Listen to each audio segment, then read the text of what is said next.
Assalamualaikum everyone, welcome to your favorite physics channel, College Physics. Here you will find work solutions to past papers by experienced teachers and A-star students. So please subscribe to our channel and forward it to other Cambridge learners. Thank you. Okay, we're starting with P6. It's variant 62, October-November 2019. P6 का मतलब होता है ATP, alternative to practicals. So let's start. Question number 1. A student investigates a pendulum. Figure 1.1 and 1.2 show some of the apparatus used. So what's going on in figure 1.1? We have a bob or a ball. It's attached to a clamp and it's not moving. It's constant. ठीक है. फिर 1.2 में the bob is oscillating. It's going through pendulum motion. ठीक है. Pendulum motion हो रहा है, उसमें क्या हो रहा है, ऑसिलेशन हो रही है from the centre to one extreme to another extreme back to the resting point. ठीक है. The student adjusts the length of the pendulum until distance d. What is distance d? ये from the clamp to the center of the bob, that's distance d. Until distance d measured to the center of the bob is 50 centimeters. ठीक है. State one precaution that you would want to take to obtain the length of 50 centimeters as accurately as possible. आप precaution क्या use करोगे कि आप use करोगे किसी चीज़ को कि आप pendulum से करीब लिख के length लोगे d की. ठीक है. clamp के one end से लेके ball के center तक. For example आपका clamp ये है और ये आपका बॉब ये है और आपने जो ना दूर रख के रूलर यूज़ करके ले लिया. ठीक है. तो आपकी आई साइड और उसके बीच में अगर डिफरेंस होगी ज़्यादा, सो आपको मेजरमेंट करेक्टली नहीं मिलेगी. सही. So we should always place the ruler close to the pendulum और close to the string whatever it is. ठीक है. तो हम लिखेंगे, ये मार्किंग स्कीम का आंसर है, आप याद कर लें क्योंकि बहुत दफ़ा पूछा जाता है. So it's better to just know this. ठीक है. तो हम लिखेंगे perpendicular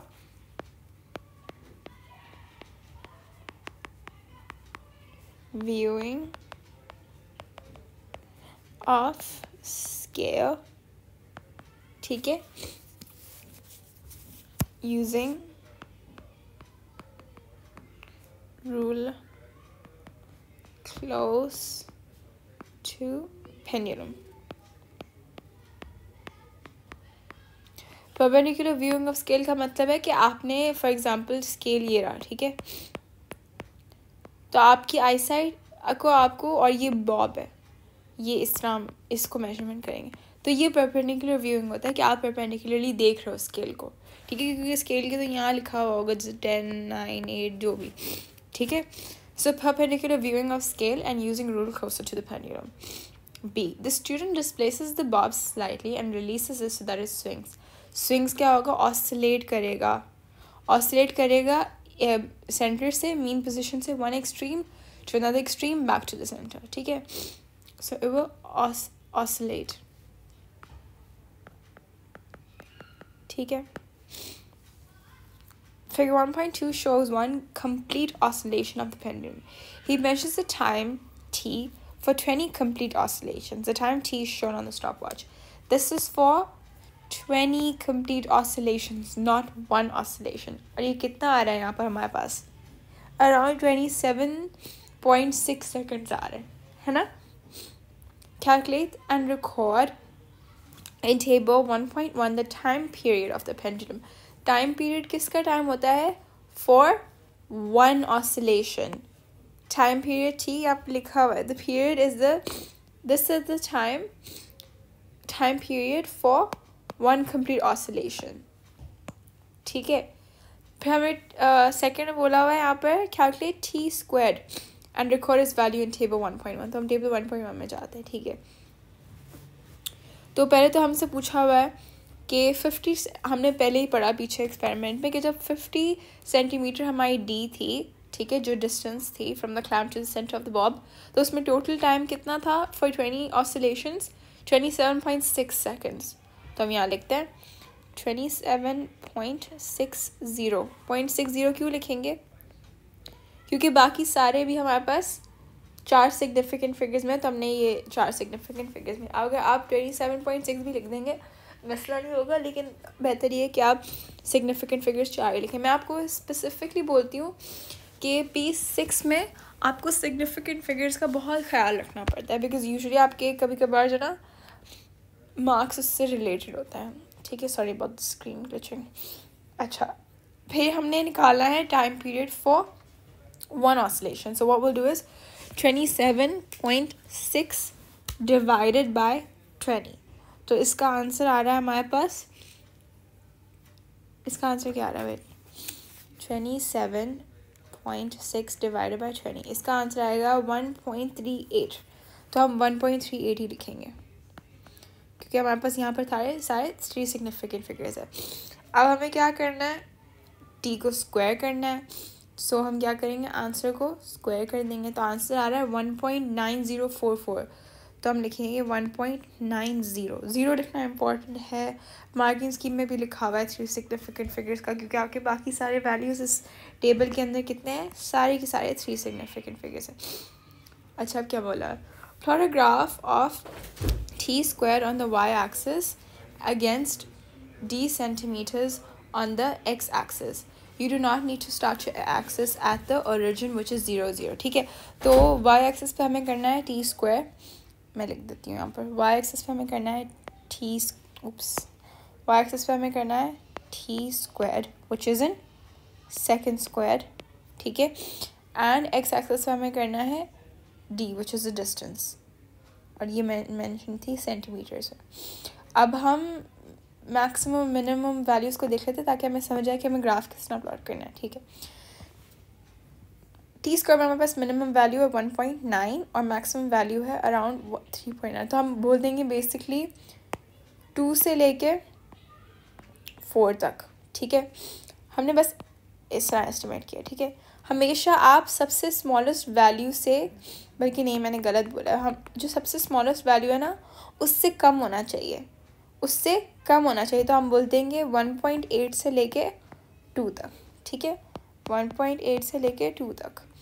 और फिर हम इसकी बात करते हैं, क्या कहते हैं, उसके साथ डी की बात करते हैं 50 से लेके 100। तो ये तो वैसे ही राउंड ऑफ हुआ है, तो हम लिखेंगे 50 से लेके 100। हम करेंगे 50 से लेके 100, आप लिख देती हूँ 50 to 100। ठीक है, अब हमें अपना स्केल प्लॉट करना है। अब 1.8 है तो हम ऐसे कर सकते हैं कि 1.8, ठीक है, 1.8 से लेकर सिर्फ किधर तक है? 4 तक है, 2 तक नहीं, मैंने 4 गलत, वहाँ पर गलत लिखा है। 1.8, ठीक है, और उसके बाद हम कर दें 1.8 2, 2.4, 2.6, 2.8, 3, 3.2, इट वोंट वर्क। 1.8 के बाद हम अगर करें 1.8, 2.2, 2.6, 3, 3.4, 3.8, 4.2, that works out. Let me just do that as क्या था 1.8, ठीक है, इसमें हमने 4 ऐड किए तो 2.2, इसमें हमने 4 ऐड किए तो 2.6, 4 ऐड किए तो 3, 3.4, 3.8, 4.2। ये हमारे पास एग्जाम्पल है, आप दूसरे भी कर सकते हैं। अगर आपने यहाँ पर लिख दिया, ठीक है, फॉर एग्जांपल आपने यहाँ कर दिया 1.5, 2, 2.5, 3, 3.5, 4, तो ये भी चलेगा, ये भी चलेगा, कोई इसमें इशू नहीं है। ठीक है, आप डिफरेंट स्केल्स यूज़ कर सकते हैं, एज लॉन्ग एज आपकी at least, let me just say कि एटलीस्ट इतना स्केल आपका कवर हो। ठीक है, एटलीस्ट आपका 2/3 स्केल कवर हो, तो आप कोई भी स्केल यूज़ कर सकते हैं। अब यहाँ पर तो 50 से 100 है तो आसानी होगी। 50 से 100 तो हम कर देंगे यहाँ पर, समझे 50, 60, 70, ठीक है, 80, बल्कि मैं शुरू 40 से करती हूँ, आसानी होगी। 40, 50, 60, 70, 80, 90 एंड 100। ठीक है, तो अब हमें बस क्या करना है, हमें ग्राफ प्लॉट करना है। Okay, so I have plotted the graph here. ठीक है, एंड ये आपको नज़र आ रहा है कि it's a directly proportional relationship, मतलब जितना डिस्टेंस इंक्रीज हो रही है उतना ज़्यादा हमारे पास टी स्क्वायर हो रहा है। ठीक है, तो अब ऑब्वियसली आपको नज़र आ रहा है कि जो हमारी लाइन है it's the best fit line, वो सारे पॉइंट्स को टच नहीं कर ली, बट मेजॉरिटी जितना ज़्यादा टच कर सकती है उतना ज़्यादा टच कर ली। ठीक है, और आपको ये बहुत ध्यान रखना है कि जो आप डॉट्स बना रहे हैं, ठीक है, या तो फिर आप इस तरह बनाएं। ठीक है, मैंने तो बस सिंपल डॉट बनाया हुआ है। ठीक है, या तो फिर आप इस तरह बनाएं कि आपने छोटा डॉट बनाया हुआ, उसके अराउंड आपका सर्कल है। ठीक है, इस तरह आपने डॉट बनाना है। फॉर एग्जांपल ये आपका पेज है, ये आपने डॉट बनाया इस तरह बिल्कुल सेंटर में और उसके अराउंड सर्कल बना दिया, या तो फिर आपने इस तरह किया। क्योंकि आपको पता है आपकी जजमेंट किस तरह आ रही है, all plots corrected to half of the small square. मतलब अगर आपका पॉइंट यहाँ होना चाहिए था और आपने यहाँ बना दिया तो एक्सेप्टेबल, बट अगर आपका पॉइंट आपने यहाँ बना दिया तो अनएक्सेप्टेबल है। सिर्फ हाफ स्क्वायर आप अपने पॉइंट से ऊपर नीचे जा सकते हैं। तो अगर आपका पॉइंट ये होना चाहिए था एंड यू डिड, या तो फिर ये या ये ओनली तब एक्सेप्टेबल है। इसके बाहर चले गया तो एक्सेप्टेबल नहीं होगा, आपका मार्क कटेगा। ये बहुत सिग्निफिकेंट चीज़ है, so you should be very careful when you are making these points. तो आपने ज़्यादा बड़े पॉइंट्स नहीं बनाए, मैंने यहाँ बनाए हुए आपको दिखाने के लिए। मैक्सिमम जैसे अगर आपका ये 4 ब्लॉक है, ठीक है, ये 4 ब्लॉक है, इसके अंदर इससे बड़ा ना हो, इससे बड़ा ना हो कि हर उसका आधा सिर्फ कवर हो रहा हो। देख रहे हैं, आधा, ये मैं इस लाइन की बात करी हूँ। फॉर एग्जांपल यहाँ से यहाँ तक कवर हो रहा हो इस तरह। ठीक है, इस तरह देख रहे हैं आप, इससे ज़्यादा ना हो बिकॉज उससे फिर एरर आ जाएगा। सही, अब क्या बोला, determine the gradient of the line, show clearly on the graph how you obtain the necessary information. अब कुछ वीडियोस में बच्चों ने मुझे बोला है कि ये ऐसे कैसे कि आपने यहाँ ड्रॉ किया हुआ है ट्रायंगल, वो मैंने इसलिए ड्रॉ किया हुआ है क्योंकि यहाँ बोल रहा है show clearly on the graph how you obtain the necessary information. वैसे तो हम ग्रेडियंट किस तरह निकालते हैं, y2 - y1 / x2 - x1, लेकिन ये बोल रहा है कि आपको ग्राफ पे शो करना है। तो हम ग्राफ पे शो किस तरह करेंगे, हम ट्रायंगल ड्रॉ करके शो करेंगे। अब आप जब ट्रायंगल ड्रॉ करके शो कर रहे होते हैं ना कि ये हम इसको ग्रेडियंट निकाल रहे हैं, पहले तो आप 2 पॉइंट्स चूज़ करते हैं जो आपके टेबल पे बिलोंग नहीं करते। फॉर एग्जांपल मैंने चूज़ किया ये पॉइंट। ठीक है, फॉर एग्जांपल मैंने चूज़ किया ये एक पॉइंट यहाँ पर। ठीक है, और एक पॉइंट मैंने चूज़ किया यहाँ पर। सही, ये 2 मैंने पॉइंट चूज़ कर लिया।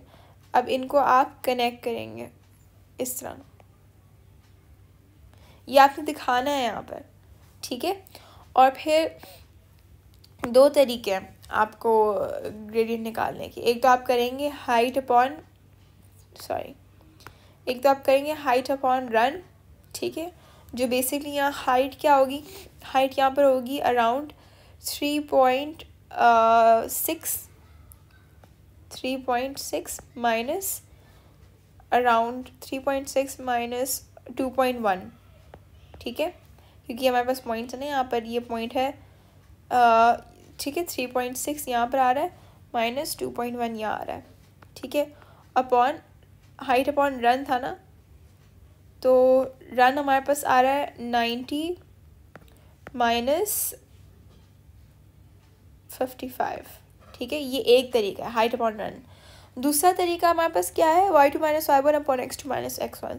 तो हम यहाँ लिख लेते हैं, this is 90 and 36, 3.6, and this is 55 and 2.1। तो y2 क्या हो रहा है, y2 आप इसको दे दें, y2 कर दें, और इसको x2 कर दें, और इसको x1 कर दें, इसको y1 कर दें। डजंट मेक अ डिफरेंस, आप किसी को भी x1 x2 कर दें। ठीक है, तो इसमें क्या आ रहा है, y2 - y1, यहाँ पर भी वही चीज़ आ रही है।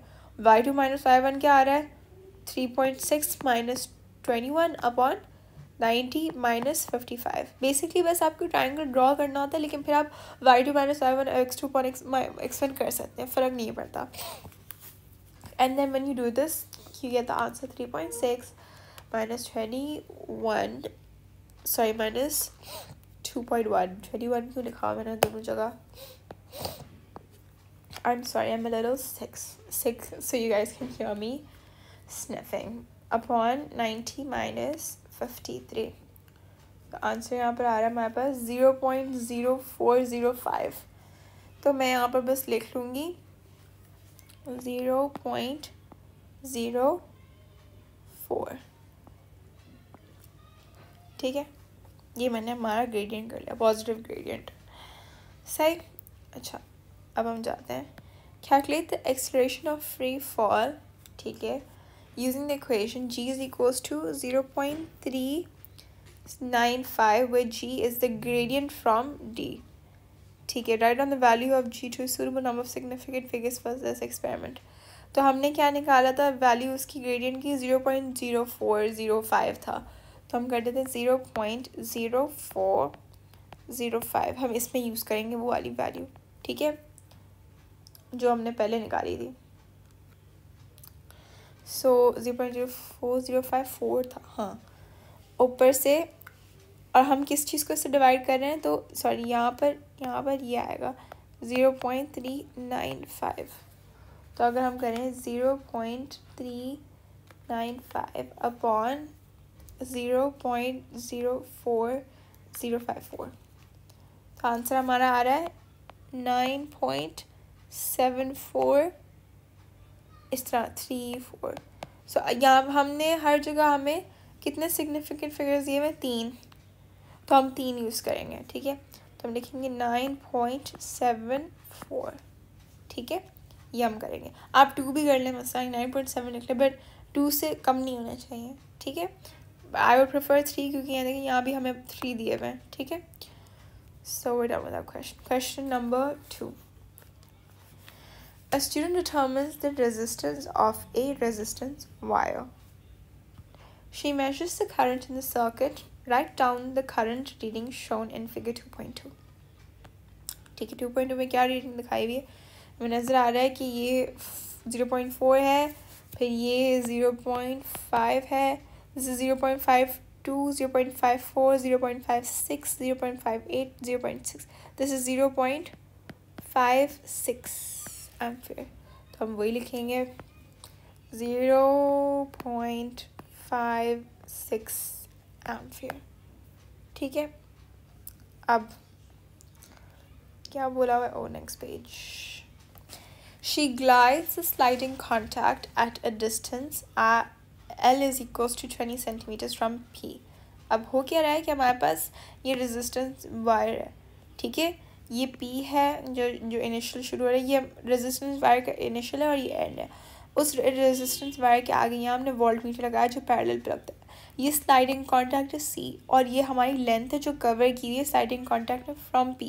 अब जितना ज़्यादा स्लाइडिंग कॉन्टैक्ट इतना बढ़ेगा, उतना ज़्यादा क्या होगा, लेंथ बढ़ेगी, उतना ज़्यादा क्या होगा, रेजिस्टेंस बढ़ेगी, क्योंकि रेजिस्टेंस और लेंथ डायरेक्टली प्रोपोर्शनल होता है. उतना क्या होगा हमारे पास, करंट, या तो फिर वोल्टेज चेंज होगी या करंट चेंज होगा. अब हम आगे जाकर देखेंगे. ठीक है, सही.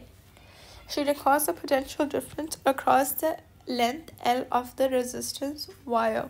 She repeats the procedure using L values of 40, 60, 80 and 100 centimeters. Readings are shown in table 2.1.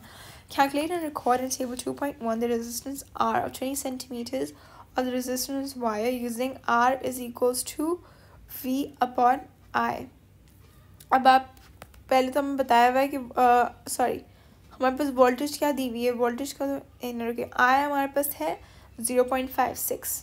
ठीक है, और वोल्टेज हमें यहाँ पर दी हुई है इसमें, और मतलब कि आई कांस्टेंट है. ठीक है, आई कांस्टेंट है, आर इंक्रीज़ कर रहा है. मैं उसमें लिख देती हूँ, हमें नज़र आ रहा है. ठीक है, यहाँ पर नज़र आ रहा है कि क्योंकि हमें आई की सिर्फ एक ही वैल्यू दी हुई है, मतलब आई कांस्टेंट है. ठीक है, और लेंथ इंक्रीज़ कर रही है. इसका मतलब क्या है कि रेजिस्टेंस इंक्रीज़ करिए, क्योंकि हमारे पास ये वैल्यू है ना, resistance is equal to resistivity length upon area. तो अगर लेंथ इंक्रीज़ करेगी तो रेजिस्टेंस भी इंक्रीज़ करेगी. अब रेजिस्टेंस इंक्रीज़ कर रही है और आई कांस्टेंट है, V is equal to I R. I constant है, रेजिस्टेंस इंक्रीज़ कर रही है, तो वोल्टेज क्या करेगी, इंक्रीज़ करेगी. और यहाँ हमें इस टेबल में यही नज़र आ रहा है कि जैसे लेंथ इंक्रीज़ हो रही है, रेजिस्टेंस इंक्रीज़ हो रही है, वोल्टेज भी इंक्रीज़ हो रही है, ठीक है। तो इसके साथ साथ वोल्टेज इज़ ऑल्सो इंक्रीजिंग। तो आई कांस्टेंट है, ठीक है, वोल्टेज, लेंथ, रेजिस्टेंस सारे इंक्रीज़ कर रहे हैं। ये हमारे रिलेशनशिप्स हमें समझ आ गए पहले तो। अब हमें रेजिस्टेंस निकालनी है सबसे पहले L20 की। Resistance is equals to V upon I. V क्या आ रही है हमारे पास 0.60 एंड I हमने क्या निकाला था, I निकाला था 0.56। तो देखते हैं आंसर क्या आ रहा है, 0.6 अपॉन 0.56। मेरा आंसर आ रहा है 0.07, ठीक है। तो आप 0.07 लिखें, आप 0.01 भी लिख सकते हैं, it doesn't make a difference. तो 1.07 लिख सकते हैं या 1.1 लिख सकते हैं। 1.07 लिख रही हूँ मैं, क्योंकि नीचे भी सारे हमारे पास 3 सिग्निफिकेंट फिगर, तो मैंने भी 3 सिग्निफिकेंट फिगर वाला ही लिख दिया। Complete the column headings in table 2.1। अब ऑब्वियसली लेंथ सेंटीमीटर्स है, वोल्टेज V में होती है, वोल्टेज में होती है, एंड रेजिस्टेंस किस में होता है, ओम्स में, ठीक है।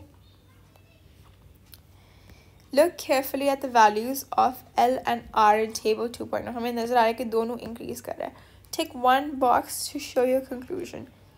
तो हमने लिखा हुआ है R is directly proportional to L within the limits of experimental accuracy, ठीक है, क्योंकि हमें पता चला है, हमने देखा है दोनों इंक्रीज कर रहे हैं एक साथ। Justify your conclusion by reference to the results, ठीक है। तो हम वही जस्टिफिकेशन देंगे कि both values increase in readings, ठीक है, therefore are directly proportional, जो भी। Use the values in table 2.1 to estimate the potential difference across 50 centimeters of the resistance wire। अब यहाँ पर तो हमारे पास 50 सेंटीमीटर का नहीं है, पहले हम 60 का देखते हैं क्या है, 80 का देखते हैं क्या है, और फिर हम हाफ वे वैल्यू निकालेंगे, या सॉरी 50 है ना, तो 40 और 60, 40 का है 1.1 और 60 का है 1.71, तो 40 का है 1.1, 60 का है 1.71, तो बीच में से अगर हम निकालें, ठीक है, तो बनेगा कुछ 1.3 समथिंग, 1.35 बन रहा है आई थिंक, नहीं मैं करती 1.71 माइनस 1.1 आ रहा है हमारे पास 0.61, उसको हम 2 से डिवाइड करेंगे तो 0.3, उसको हम ऐड कर देंगे 1.1 में, तो आंसर हमारे पास एग्जैक्ट आ रहा है 1.405, ठीक है। 50 का आ रहा है 1.405, तो मैं लिख देती हूँ 1.41 लिख देती हूँ मैं, ठीक है। मैंने ये किस तरह निकाली, अगर आपको बिल्कुल एग्जैक्ट वैल्यू चाहिए, आपको ऐसे नज़र आ रहा है कि यहाँ 1.3 1.5 भी आएगी, ठीक है। हमारे मार्किंग स्कीम में भी लिखा हुआ है कि अप्रॉक्सीमेटली हाफ है, बट मैंने एग्जैक्ट वैल्यू किस तरह निकाली है, 1.71 माइनस 1.1 आ रहा है 0.6 समथिंग, 0.6 समथिंग को हमने हाफ कर दिया तो आ रहा है समझे x, तो x को फिर मैंने ऐड कर दिया 1.1 प्लस x, तो आंसर आ रहा है मेरे पास 1.41, ठीक है। x बेसिकली 0.3 था जो भी, तो ये हमारे पास एग्जैक्ट वैल्यू आ गई। कैलकुलेट द रेजिस्टेंस ऑफ, वो तो हमने नहीं रेजिस्टेंस निकाली, पहले हमने उसकी वोल्टेज निकाली, अब हम रेजिस्टेंस निकालेंगे। Use the value of I from part A, वो तो हमने निकाला था 0.5 जो था 0.56 था ना ए का, ठीक है। तो करंट अभी भी वो है और हमारी बस वोल्टेज चेंज हो गई, तो हम उसकी रेजिस्टेंस निकालेंगे, ठीक है। तो V अब 1.41 अपॉन 0.56 मैं कर देती हूँ 0.56, रेजिस्टेंस आ रही है अराउंड 2.51, ठीक है। तो हम लिख देते हैं 2.5, ठीक है, ये हमने कर लिया। ये चेक कर लेते हैं कि बिल्कुल बीच में आ रही है यहाँ पर, हाँ यहाँ 1.9 है, यहाँ पर 3.05 है, तो इनके बीच में आ रहा है 2 पॉइंट जो हमने कहा 2.5। In this type of experiment, it is sensible to keep the temperature of the resistance wire as close to the room temperature as possible. Suggest one simple way to minimize the raise in temperature of the resistance wire. बहुत सारे तरीके हैं कि हम resistance wire के उसको temperature को कम रख सकते हैं. हम थिकर वायर यूज़ करें, उससे रेजिस्टेंस वायर की क्या कहते हैं रेजिस्टिविटी कम होती है. हम लोअर करंट यूज़ करें.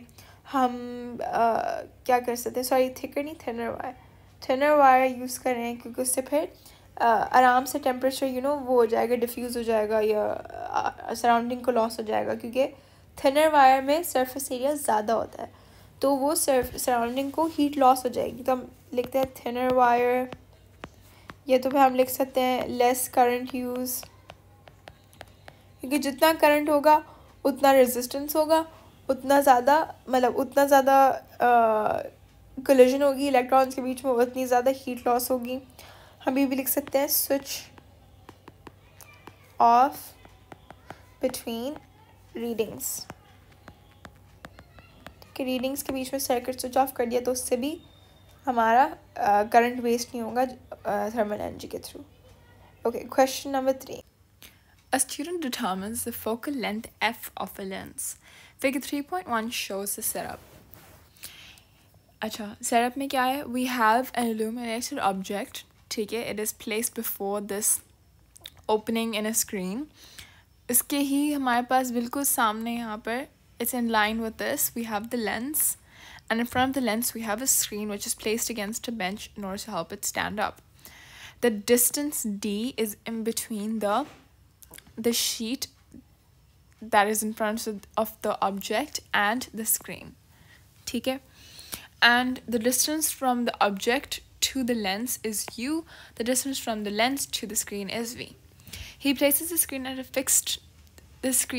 fixed distance from the illuminated object. मतलब कि d change नहीं हो रहा. अगर screen is at a fixed distance from the illuminated object, d is going to be constant throughout.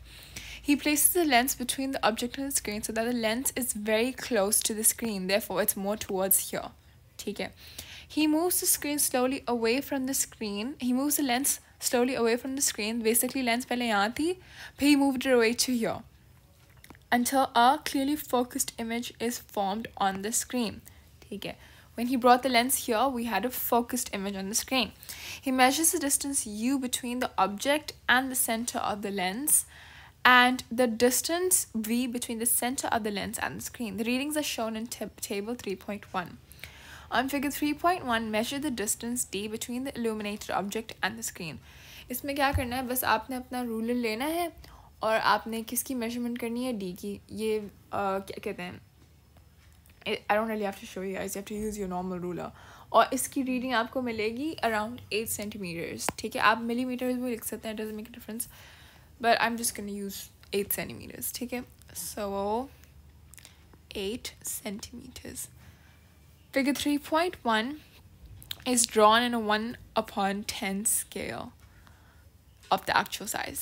Calculate the actual distance between the illuminated objects. So basically 1/10, अगर जैसे x इसकी actual distance है, d is equals to 1/10. ठीक है, 1/10 into 8.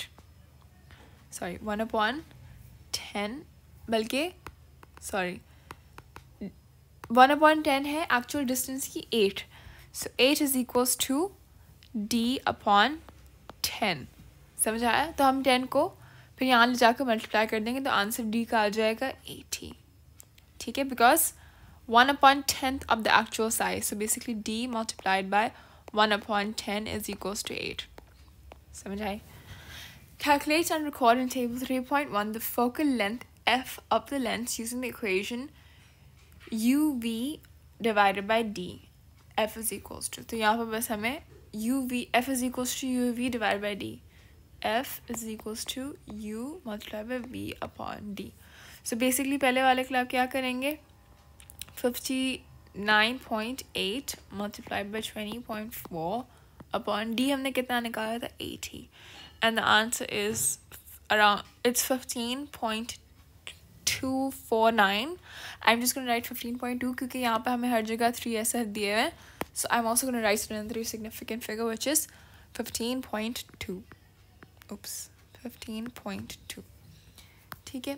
For what we're told here, the student keeps the screen at the same fixed distance d from the illuminator object. मैंने पहले बताया था कि d does not change. He moves the lens slowly away from the screen. तो पहले जैसे यहाँ lens थी and d was fixed, now it moves the lens even more towards the left. So what happened? U reduces and v increases.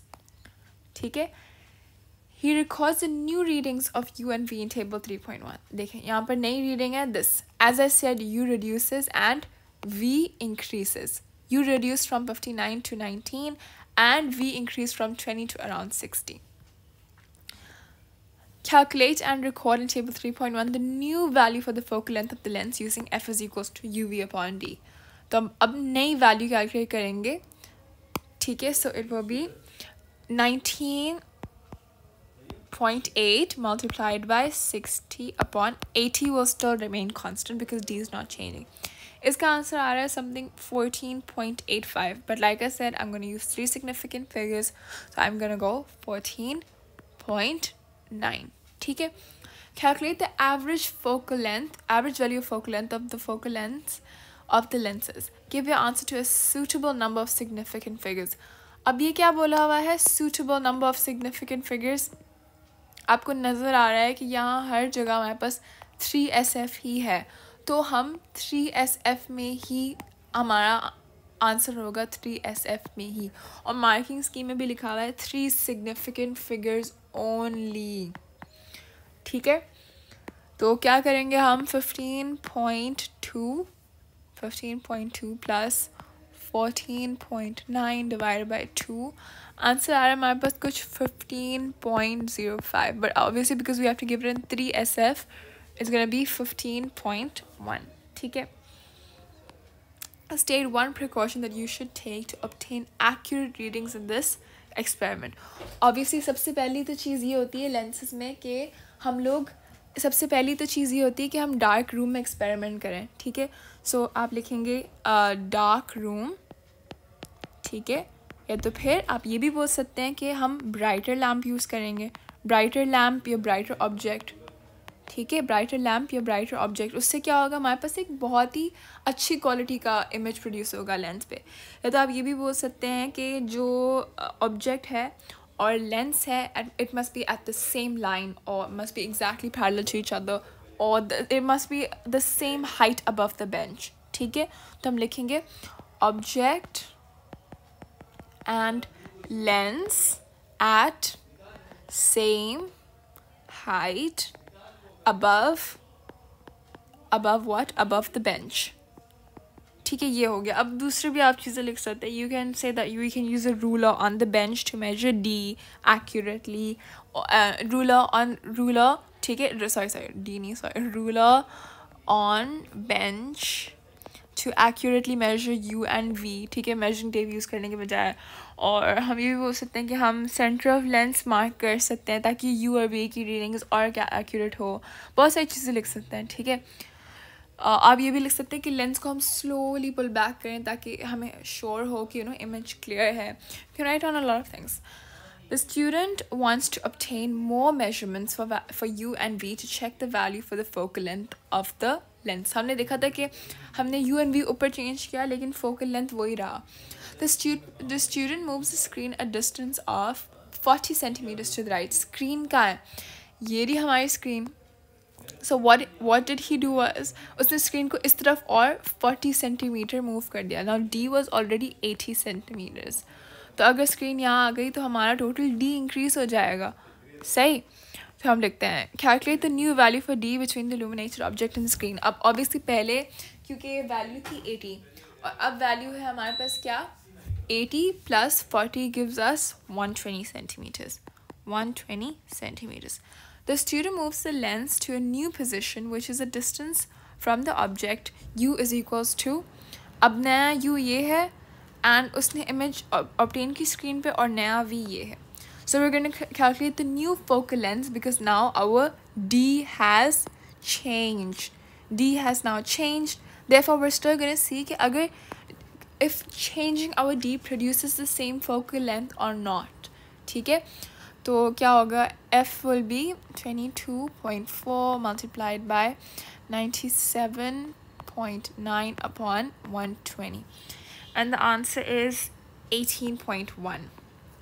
Now you will see कि ये 18.1 था, पहले हमारी focal length थी 15.2, 14.9. 18.1 is nowhere near and it's not close to 15.2 and 4.9. State and explain briefly whether the values for the average focal length and the new focal length are the same within the limits of experimental accuracy.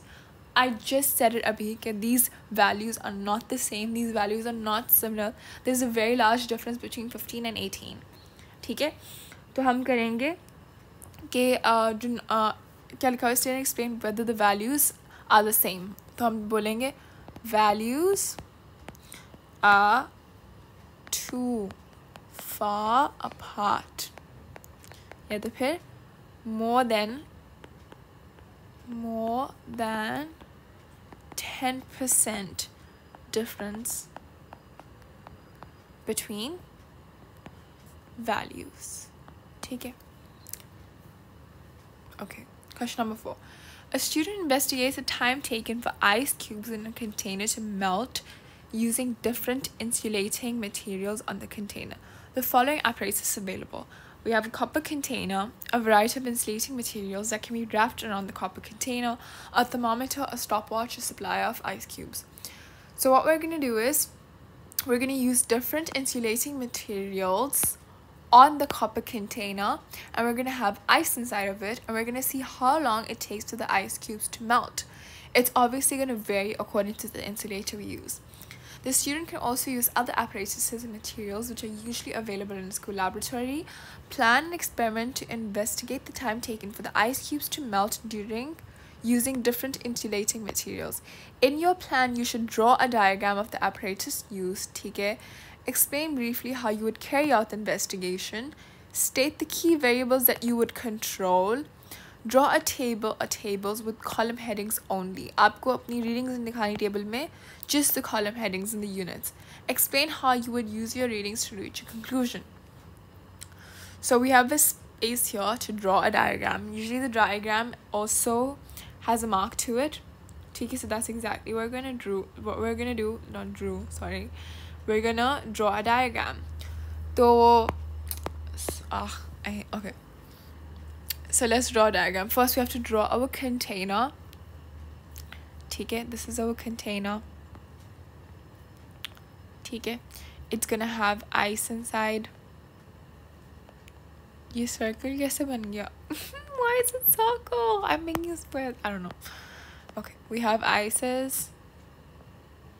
Take it. And then what we're gonna do is we're gonna have a thermometer inside. Take it. I'm just gonna draw a thermometer. This is a thermometer, if you don't know. And we're gonna have insulating materials on the outside. Take it, and please label everything so that it's clearer. Okay, thermometer, insulation, and this is container with ice. And also sometimes I would prefer you guys to draw a clock, like a stopwatch. Take it. Just how do you draw a stopwatch? Okay, I'd prefer you guys to draw a stopwatch. Take it. And the reason for that is sometimes people forget to mention time. Take it. Sometimes people forget to mention time in their, the written portion. So if you have it drawn in the diagram, you'll get the mark for it anyways. It's just a necessary precaution. Okay. So okay, we've done our drawings, and now what we're gonna say, we're gonna talk about how we're gonna conduct the experiment. Okay. Using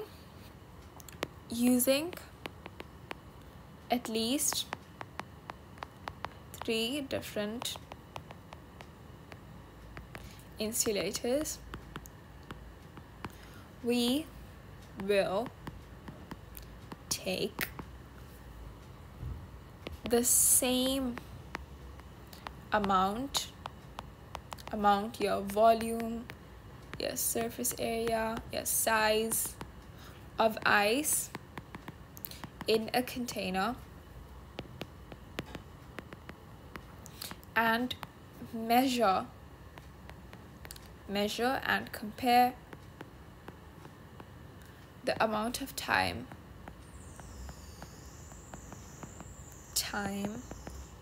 the ice takes to melt.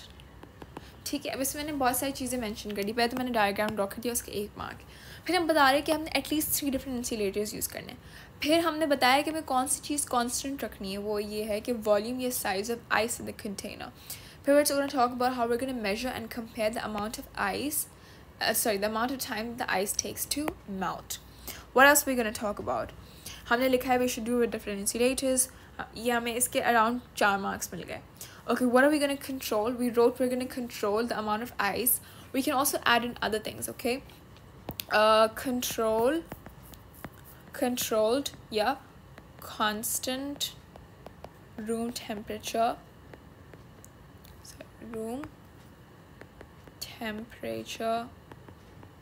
throughout experiment. इससे क्या होता है? It prevents, for example, if it's cold in one experiment and it's hot in one experiment, in the colder experiment we'll have a higher heat loss, if you understand what I'm saying. It will trigger and it will आपके जो results हैं वो ख़राब हो जाएंगे, ठीक है? So your results will not be accurate if the room temperature is not constant. Say, what else are we going to control? We spoke about controlling the volume and the mass of cubes. And फिर हम बात करेंगे कि और भी क्या चीज़ें हम control कर सकते हैं. I spoke about the room temperature, I spoke about the ice, I spoke about okay, we can also control initial temperature of ice, ठीक है? What else can we control? We can control the thickness या तो फिर amount of insulation controlled, ठीक है? अब बहुत सारे लोग सोचेंगे कि हम थर्मामीटर किस लिए यूज़ करेंगे. भाई आपको पता है कि पूरे मेल्टिंग प्रोसेस में टेम्परेचर कांस्टेंट रहता है. आपको पता है कि पूरे मेल्टिंग प्रोसेस में टेम्परेचर कांस्टेंट रहता है, तो हम थर्मामीटर यूज़ करेंगे देखने के लिए कि टेम्परेचर कांस्टेंट है. जैसे ही टेम्परेचर इंक्रीज़ होना शुरू हो गया, 0 से ऊपर होना शुरू हो गया, मतलब कि मेल्टिंग प्रोसेस कंप्लीट हो गया है. If you want to add that you can add it in. It's not the marking scheme, but I am just clarifying it in case anybody is wondering what are we even using the thermometer for, because we can just see कि कब ice melt हो गई है, कब नहीं melt हुई है. It's for that. हम लिख देते हैं thermometer used to find accurate point or time for when melting is complete. ठीक है, then we have to draw the table. ठीक है, तो टेबल में हमें क्या ड्रॉ करना है? टेबल में पहले तो ये होगा insulation type of insulation, उसके अलावा time for ice to melt, और ये होगा in seconds. ये आपने टेबल बना लिया, इसका आपको 1 मार्क मिलेगा, ठीक है? You don't have to fill out the table or anything. So, and conclusion हम क्या करेंगे? Use the table